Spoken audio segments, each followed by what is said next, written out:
كافيه تطبيق للشات، تقدر تخش عليه وتختار اي حد انت عايز تتكلم معاه، ولو هو قبل المكالمة بتاعتك تقدر تكمل المكالمة وتتواصل مع بعضكم. بس طبعا بعد دقيقتين 3 أو 5 دقايق بيقولك كده قطع الاتصال. لو عايز تكمل ممكن تدفع نقاط أو تشتري نقاط عشان تقدر تتواصل معاه. وبقى التطبيق كله بفلوس، واهم حاجة ان البنات تبقى موجودة في الخط، عشان طول ما البنات موجودة على التطبيق فالرجالة تخش على التطبيق وتدفع فلوس. لكن لو الرجالة في قلب بعضيها فمفيش حد هيتصل عشان يكلم راجل زيه. تطبيق يعني شاء الدعارة بس مقننة شوية. بيجر رجلك عشان تتكلم مع بنت.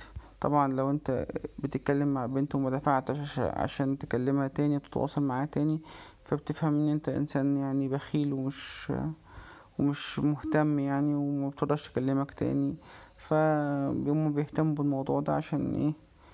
يحققوا مكاسب خيالية من ورا البنات اللي بتخش على التطبيق ده. وما كنتش تعرف التطبيق، ياريتك ما تعرفوش وياريتك ما تنزلوش، لانه تطبيق قذر ومش محترم.